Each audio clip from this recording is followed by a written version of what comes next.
데살로니가 전서 3장 12절 13절 말씀입니다. 우리 12절과 13절 이 두 절 말씀 우리 합독해서 한 목소리로 읽겠습니다.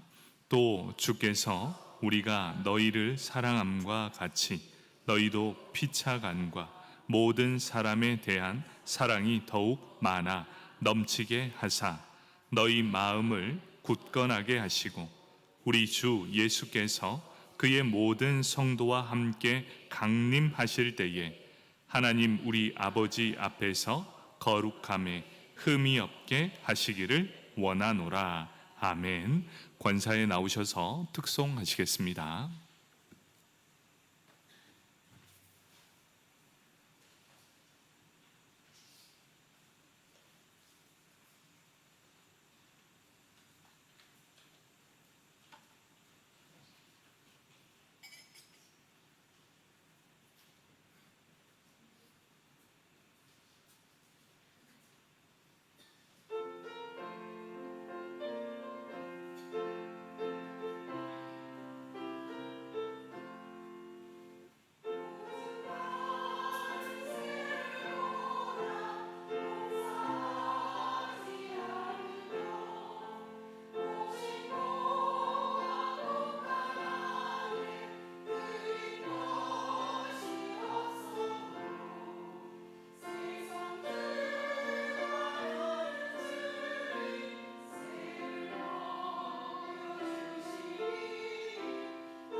아멘. 감사합니다. 우리 권사님들 계속해서 우리 기도의 어머니 되어주시고 또 예배의 자리 잘 지켜달라고 우리 다시 한번 격려의 박수 하겠습니다. 감사합니다. 우리 함께 데살로니가 전서 3장 12절에서 13절까지 말씀, 하나님은 우리의 성장을 바라신다, 그 두 번째 시간입니다. 우리 말씀을 듣기 전 옆 사람 바라보면서 이렇게 인사하겠습니다. 무더위에 건강 조심하십시오.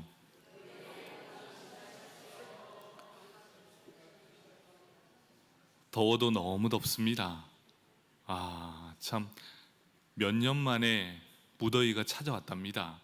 이 무더위가 언제쯤 끝날지 앞으로는 계속해서 더 더워진답니다.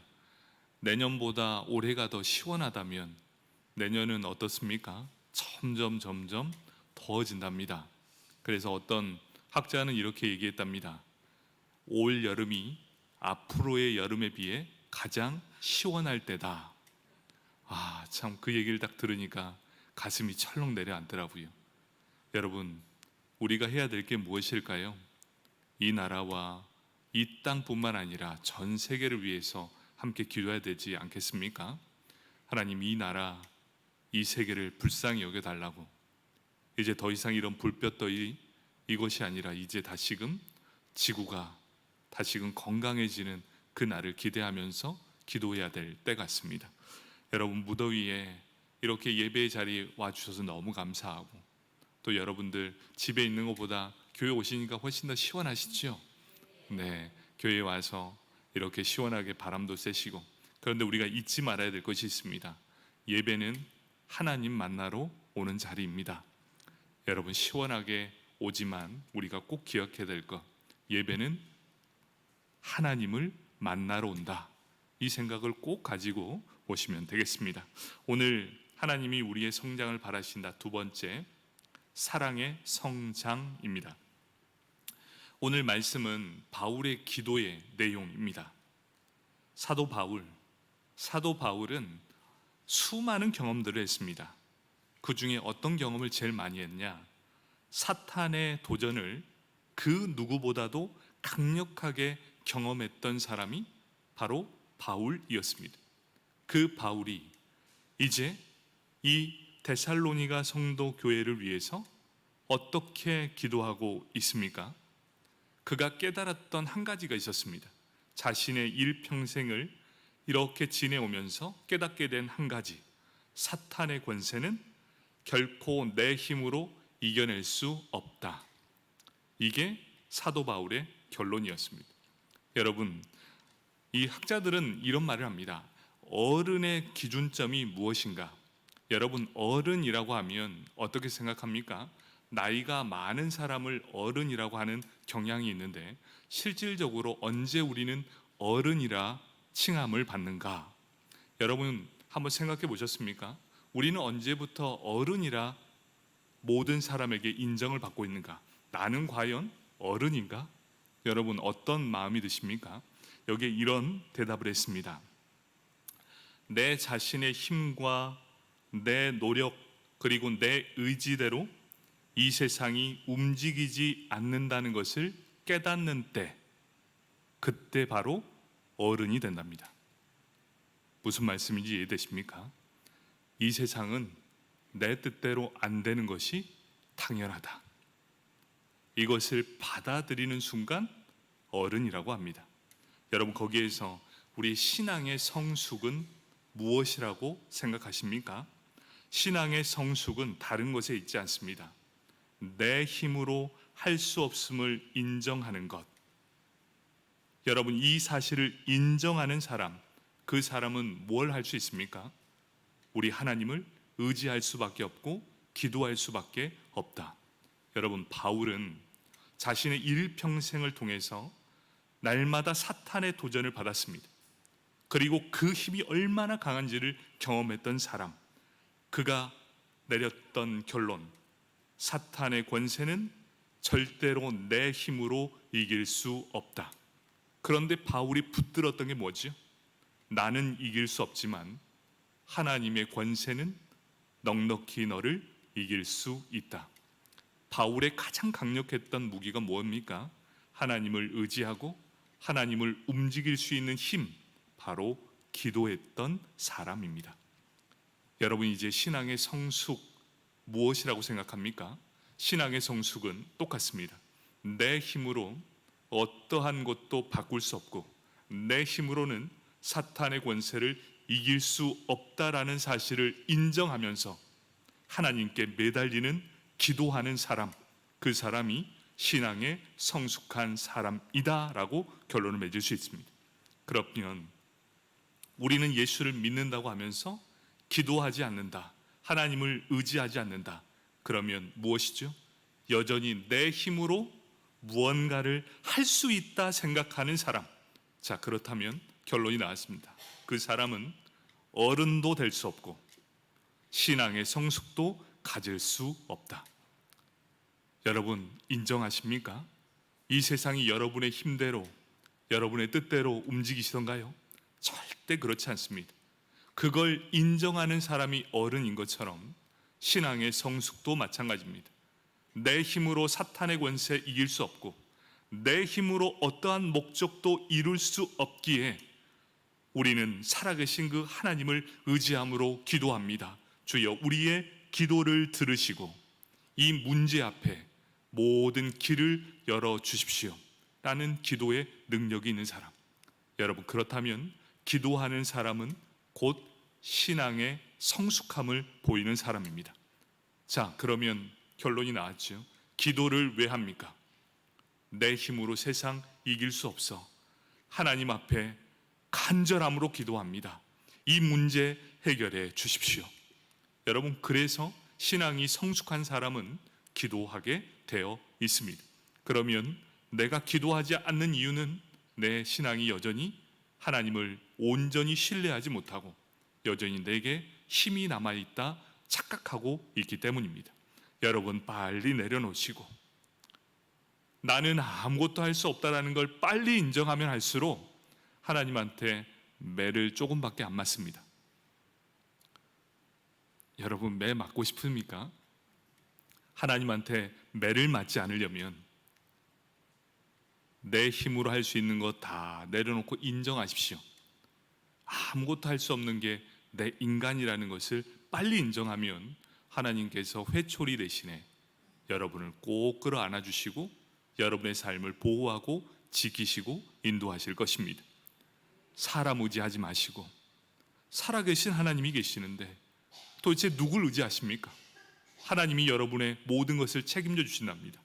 여러분, 성숙한 믿음의 사람이 되길 간절히 축복합니다. 아멘. 그렇기 때문에 바울은 자신의 목적을 이루기 위해서 반드시 하나님께 모든 것을 의지할 수밖에 없었다는 것을 철저히 인정했던 사람, 바로 그 사람이 바울이었습니다. 바울은 위대한 사도였습니다. 그럴지라도 어떻습니까? 내 힘, 내 능력으로는 나의 사명을 감당할 수 없다는 것을 확신했습니다. 그리고 사탄의 권세에 맞설 수 없음을 너무나도 잘 알았습니다. 그때마다 사도 바울은 하나님께 간절한 마음을 담아서 하나님 앞에 기도했던 바로 대표적인 인물이 바로 바울이었습니다. 그러면 이 데살로니가 전서 3장의 기도의 요지가 무엇입니까? 예수님께서 이 땅에 재림하실 때에 데살로니가 교회 성도들이 하나님 앞에서 한 점 부끄러움이 없기를, 흠이 없게 지켜주시기를 바라는 기도가 바로 오늘의 기도였습니다. 12절, 사랑이 더욱 넘치게 하시고, 13절, 흠이 없기를 원하노라, 이렇게 말씀하고 있습니다. 사랑이 더욱 넘치게 하시고 흠이 없기를 원합니다. 시대가 점점 강팍해질수록 가장 먼저 사라지는 게 뭔지 아십니까? 사랑이 사라집니다. 그래서 바울은 간절히 원합니다. 사랑이 더욱 넘치게 해 주십시오. 그리고 흠이 없기를 원합니다. 12절, 13절 말씀입니다. 또 주께서 우리가 너희를 사랑함과 같이 너희도 피차간과 모든 사람에 대한 사랑이 더욱 많아 넘치게 하사 너희 마음을 굳건하게 하시고 우리 주 예수께서 그의 모든 성도와 함께 강림하실 때에 하나님 우리 아버지 앞에서 거룩함에 흠이 없게 하시기를 원하노라. 바로 이것이 바울의 기도였습니다. 바울이 가장 먼저 강조했던 게 무엇입니까? 바로 사랑이었습니다. 오늘 우리가 이 말씀을 통해 알아야 될 것이 바로 사랑의 성장입니다. 너희도 피차간의 모든 사람에 대한 사랑이 더욱 많아 넘치게 하사, 이렇게 말씀합니다. 본문의 사랑은 인간적인 애정이 아닙니다. 이 사랑은 어떤 사랑입니까? 하나님의 희생적 사랑, 바로 아가페적 사랑을 말씀해 주고 있습니다. 그 희생적 사랑의 본보기가 무엇입니까? 예수님께서 십자가에서 죽으심이라고 말합니다.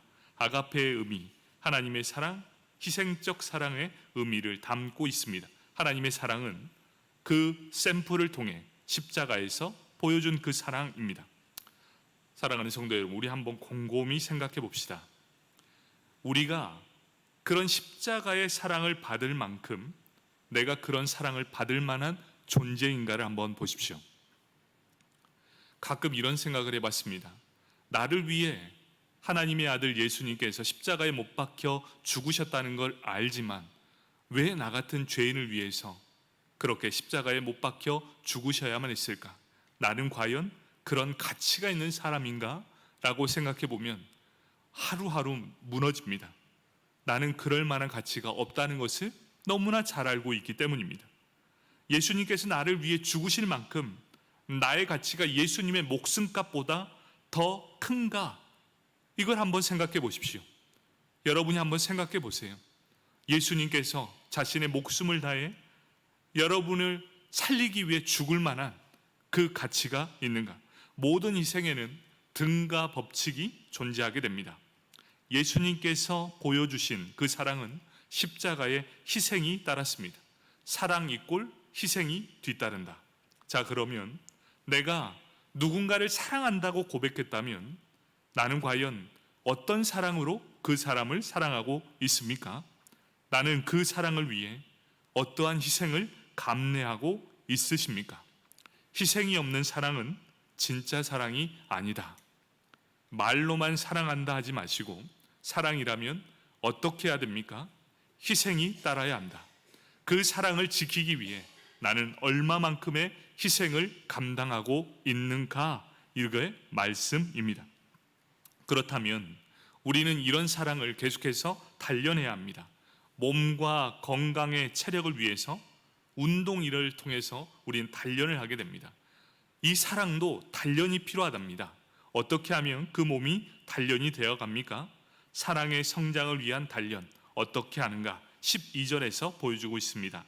또 주께서 우리가 너희를 사랑함과 같이 너희도 피차간과 모든 사람에 대한 사랑이 더욱 많아 넘치게 하사, 이렇게 합니다.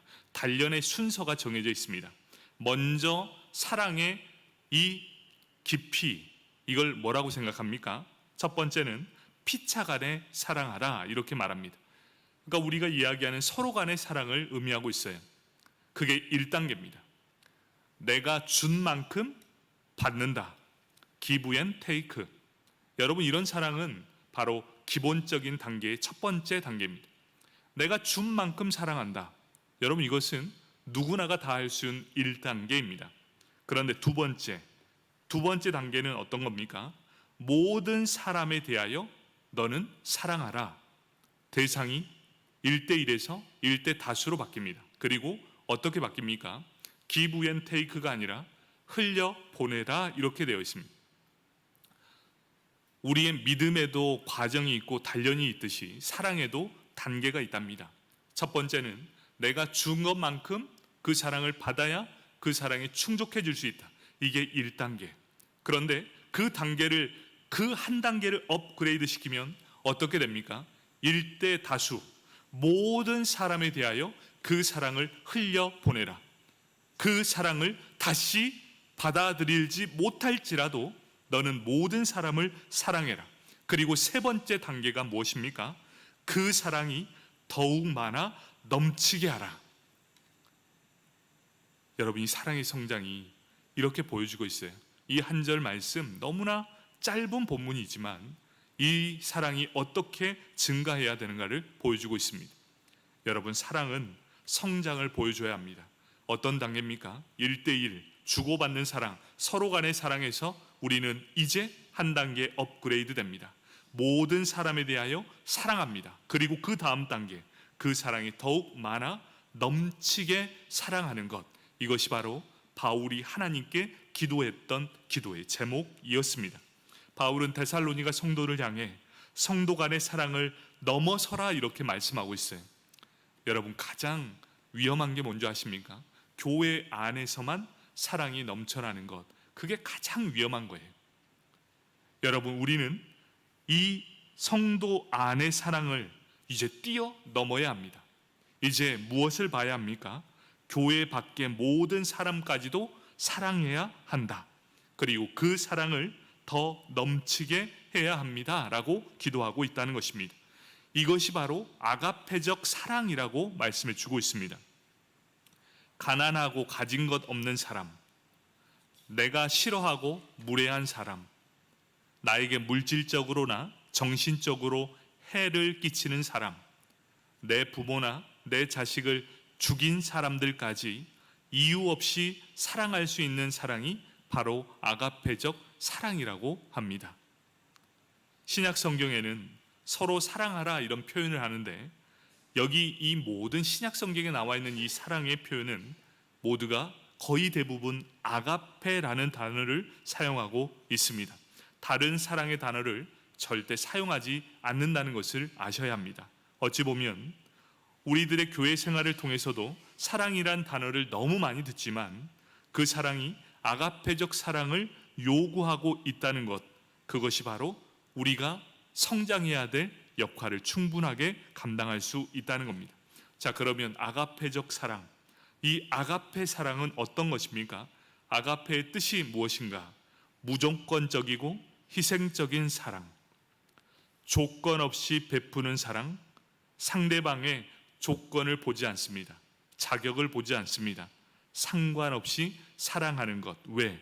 오직 사랑 자체를 목적으로 하는 사랑이기 때문입니다. 여러분, 참 어렵죠. 아가페적 사랑을 우리가 흘려보내야 되는 것. 여러분 아실 겁니다. 혹여 믿지 않는 자녀들, 믿지 않는 남편을 예수께로 인도하기 위해서는 끊임없는 아가페적 사랑을 베풀어야 한다는 것. 그리고 한 사람의 믿지 않는 사람을 전도하기 위해 여러분 어떻게 해야 됩니까? 끊임없는 아가페적 사랑으로 그 사람을 계속해서 감동시켜야 한다는 것. 바로 그것이 아가페적 사랑으로만 가능하다라는 것을 보여주고 있습니다. 바울은 데살로니가 성도들을 향해 피차간에 아가페적 사랑을 할 뿐만 아니라 그런 사랑을 흘러넘쳐 교회 밖에 모든 사람들까지도 사랑할 수 있게 해달라, 하나님 아버지께 기도했던 바울의 위대한 기도였습니다. 바로 이 바울은 데살로니가 교회뿐만 아니라 이 온 세계의 교회가 바로 아가페의 사랑이 흘러넘치기를 간절히 원했던 마음이었다는 것입니다. 이 기도의 범주를 한번 보십시오. 너와 나, 그리고 모든 사람, 그리고 그 사랑이 점점 더 더해지는 귀한 역사가 바로 성장이고 사랑의 성장을 보여준다라고 말씀해 주고 있습니다. 그러면 성장하는 사람은 어떤 사랑을 할 수 있는가? 게리 체프먼은 사랑의 7가지 특성에서 이렇게 말씀하고 있습니다. 성장하는 사랑은 7단계인데 첫 번째가 친절이라고 합니다. 친절, 다른 사람을 먼저 생각하고 기쁨을 발견하는 사람, 바로 이것을 친절이라고 합니다. 두 번째는 인내라고 합니다. 다른 사람의 불완전함을 받아들이는 삶, 그것이 바로 성장하는 사랑의 두 번째. 세 번째는 용서라고 합니다. 분노의 소나기에서 벗어나는 사람, 바로 이것이 용서입니다. 네 번째는 호의입니다. 다른 사람을 친구처럼 대하는 것. 다섯 번째, 겸손입니다. 다른 사람이 올라서도록 한 걸음 내려와 주는 것. 여섯 번째, 관대함입니다. 자기 자신을 다른 사람에게 내어 주는 것. 일곱 번째, 정직입니다. 자신의 솔직하고 진정한 모습을 드러내는 것. 바로 이러한 사람이 성장하는 사람이다, 이렇게 말씀하고 있습니다. 어떤 책에 보니까 예수를 믿는 그 성도의 기도가 적혀 있었습니다. 예수를 사랑하는 어떤 성도의 기도, 그 글을 가져와 봤습니다. 그 기도는 이렇게 시작합니다. 주님, 저를 사랑의 달인이 되게 해 주십시오. 말로 표현하고 시간을 함께 나누게 하시고 작지만 뭔가를 줄 수 있는 힘이 있게 하여 주시옵소서. 그리고 힘없는 자의 손을 잡아주게 하시고 그를 안아주게 하여 주옵소서. 주님, 제가 시간이 지날수록 한정된 대상만 사랑하는 성향을 고쳐지게 하시고 더 깊은 사랑을 하는 사랑의 실행자가 되게 하여 주옵소서. 제 주변을 사랑으로 전염시키는 사람, 사랑의 달인이 되게 해 주옵소서. 여러분, 이 사람의 기도는 어떻습니까? 사랑의 달인이 되게 해 주옵소서. 여러분, 이곳에서 예배드리는 모든 성도님들이 바로 사랑의 달인이 되었으면 좋겠습니다. 여러분, 사랑의 달인이 된다면 따뜻함이 녹아져 있다는 것입니다. 여러분, 따뜻함으로 이곳 안에서도 모든 차가움을 녹여내시고 또 이 세상을 향해 그 사랑의 달인이 되어서 모든 주변 사람들을 사랑으로 전염시키는 사람, 바로 사랑의 성장을 이루어야 합니다. 여러분, 모든 달인은 다 뜨겁습니다. 생활의 달인을 한번 보십시오. 여러분, 그 프로그램에서 가장 좋은 게 무엇입니까? 어떠한 일이든 그 일에 대해 즐거움을 갖고 있고 뜨거움을 갖고 있다는 겁니다. 바로 달인은 그런 겁니다. 무엇이든 뜨거움을 갖고 있는 사람. 사랑의 달인도 마찬가지입니다. 어떻게 해야 됩니까? 뜨겁게 사랑해야 합니다. 여러분, 베드로전서 4장 8절 새 번역은 이렇게 말씀합니다. 무엇보다도 먼저 서로 뜨겁게 사랑하십시오. 사랑은 허다한 죄를 덮어줍니다. 여러분, 사랑을 할 때 뜨겁게 하시고 또 허다한 죄를 다 덮어 하나님의 귀한 은혜가 넘쳐나길 축복합니다. 사랑의 성장을 통해 하나님 앞에 거룩함에 흠이 없는 하나님의 백성이 되길 축복합니다. 아멘.